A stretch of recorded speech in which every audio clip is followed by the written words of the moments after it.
రూపాయి కిందకి పెరుగుతున్న ద్రవ్యలభ్యమట.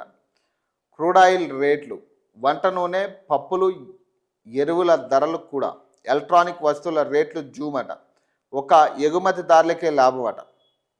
రూపాయి పతనానికి కారణాలట. డాలర్ బలపడడం, గ్లోబల్గా నెలకొన్న అనిశ్చిత పరిస్థితులు, అమెరికా ఫెడ్ అలాగే అమెరికా ట్రెజరీ వడ్డీ రేట్లు పెంచడం, స్టాక్ మార్కెట్లో విదేశీ ఇన్వెస్ట్మెంట్ లాభాలను బుక్ చేయడం, సిల్వర్ అలాగే గోల్డ్ లాంటి సేఫ్ అసెట్స్లో ఇన్వెస్ట్ చేయడం, ఇండియా వస్తువులపై అమెరికా 50% టారిఫ్ వేయడమట.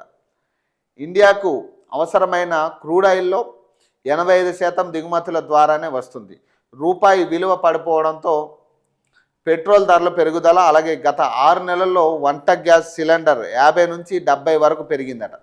గత 5 ఏళ్లలో డాలర్తో రూపాయి 2021లో 73.9, 2022లో 82.8, 2022లో 82.8, 2023లో 83.4, 2024లో 85.5, 2025లో 90.9, 2026లో 92. ఇక మొత్తంగా ఈ 100 రూపాయలు అవుతుంది. ఇక డాలర్ 100 రూపాయలు, డాలర్ ఒక డాలర్ 100 రూపాయలు అవుతుంది. మరి ఏ రకంగా ఇండియా ముందుకు పోదాం అనుకుంటుంది?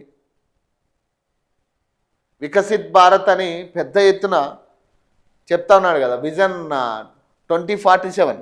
ఇప్పుడు వాళ్ళు కూడా అదే చెప్తా ఉన్నారు కదా. ఇప్పుడు కేంద్ర ప్రభుత్వం కూడా విజన్ 2047 అనే కదా చెప్తా ఉన్నారు.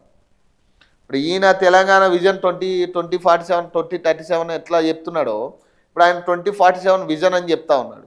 2047కి ఇక ఇది 100 రూపాయలు కాస్త 200 అవుతుంది. ఇప్పుడు డాలర్ రేట్ పెరిగితే ఇండియా ముందుకెళ్ళే పరిస్థితి ఏడుంటుంది? ఏ రకంగా ముందుకెళ్తుంది ఇండియాగా? మరి దీనికి కారణాలు ఏంది? మరి ఏం చేస్తాం? ఇప్పుడు మోదీ గారు ఇంత పెద్ద పెద్ద స్పీచ్లు ఇచ్చి, మొదటి నుంచి కూడా చాలా పెద్ద పెద్ద స్పీచ్లు ఇచ్చి, లేదు ఇండియాను ముందుకు తీసుకెళ్తాం, ఇతర దేశాలతో మనల్ని పోటీగా ఖచ్చితంగా నిలపాలి, ఇండియాను సెకండ్ ప్లేస్కి తీసుకెళ్ళాలి,